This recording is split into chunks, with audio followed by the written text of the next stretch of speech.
halkımızın özellikle bu hususu unutmaması gerektiğine inanıyorum. Bu da nedir?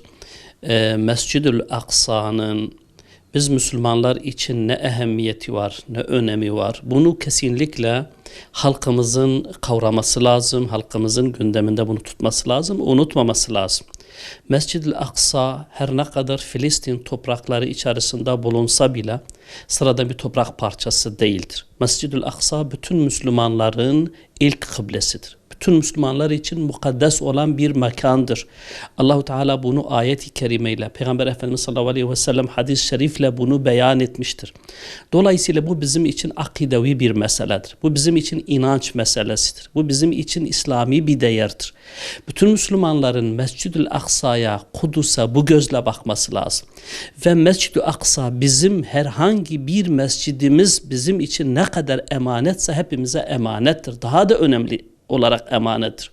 O yüzden Müslümanların mutlaka ama mutlaka hep beraber Mescid-ül Aksa'ya sahip çıkması lazımdır. Mescid-ül Aksa şuranın toprağıdır, Arap toprağıdır, şu topraktır, bu topraktır demek akideye muhalefettir. Akidevi bir husustur Mescid-ül Aksa. O yüzden ben bir kez daha ittihat olarak bütün Müslüman halkımıza bu hususu tekrar hatırlatmak, gündeme getirmek istiyorum.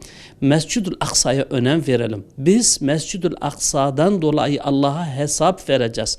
Mescid-ül Aksa Mi'racın adresidir. Peygamber Efendimizin miraca çıktığı mekandır. Mescid-ül Haram'dan sonra Mescid-ül Aksa'yı ziyaret eden bir topraktır. Bütün peygamberlerin arvahıyla Peygamber Efendimizin imamlık yaptığı bir mekandır. Allahu Teala'nın Subhanellezî esra bi'abdihi leylen minel mescidil haram ilel mescidil aksa ayeti kerimesiyle bu hakikatleri beyan eden bir durumdur. O yüzden hiçbir Müslüman bana ne Mescid-i Aksa'dan, bana ne Kudüs'ten, bana ne Filistin'den diyemez.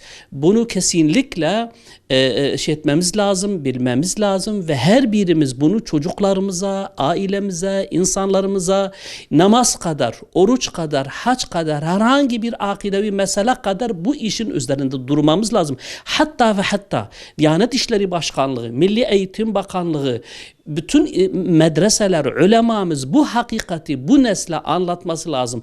Bu kavrandığı takdirde bugün yaşadığımız bela ve musibetleri yaşamamış olacağız. Çünkü bütün Müslümanlar eğer Mescid-ül Aksa'ya bu hakikatle bakarsa ve sahip çıkarsa bugün bu sorunları belki yaşamıyor olacaktık. Bu şekilde bilinmesi gerektiğine inanıyorum.